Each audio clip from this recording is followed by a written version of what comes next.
dyan gikuan eh. Butas. Nila ay napakahirap na pagsubok pagkat ang mga katwiran nila ay magsasalpok. Sino kaya ang lalabas na matalinaw at bugok? Kaya tayo'y narito ngayon pagkat wala roon at tayo'y wala roon dahil dito tayo ngayon. Ngunit bago magkakilala, muna tayo. Ako po si Sheila, Latintubong sugod nun. Sa balagtasan pong ito ay lakambini ang papel ko. Mabait na lakambini ang matalo, pugot ulo. Sa panahon ngayon ay ano ba ang mas mahalaga? Edukasyon ba o ang kayamanan tinatamasa? Alam kong lahat ng tao'y naghahangad na... Naririto, Joy Ars is my name. Bumabati po sa inyo. Humihiling na sana po'y tatanggapin ang entablado at sana rin po'y dumami pa ang dolyar na maipon nyo. Yaman o edukasyon? Ang kailangan ng lahat ng tao ay edukasyon. Ito'y isang tulay upang mabot mo ang ambisyon.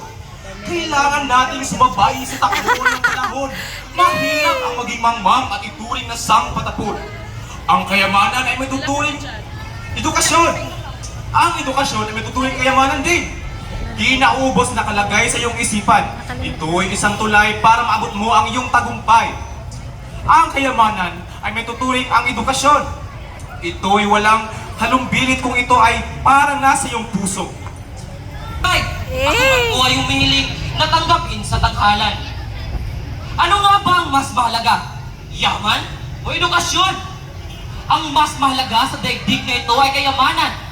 Hindi ba't mas mainam kung maraming pera ang nahawakan? Ang sobrang pag-aaral ay pahirap lang sa ulo at katawan. Pinag-iwalakan ng gusto, di naman nilaman. Ang diploma at medalya ay mga palamuti lang sa dingding. Nag-aaral ka nga pero tila merong tililing. Samantalang ang kayaman ay nagagamit sa magaling. Di ka na maghihirap ng gusto, kagipitan may dumating. Kung masaganay marami ka rin matutulungan, mga kapatid na dukha at nangangailangan. Nangangailangan at di man lang makapasok sa matinong paaralan. Tapos ngayon, itunuturing mo pang mga mangmang. Paano sila makapag-aral kung wala silang pera? Pwera na lang kung may eskola na sumusuporta. Alam mo, taon-taon tumataas ang matrikula.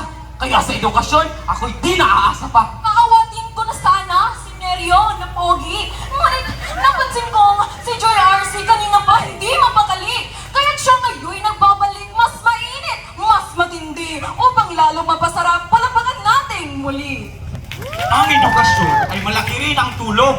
Huwag suluhin ang karangalan pilantropong gonggong.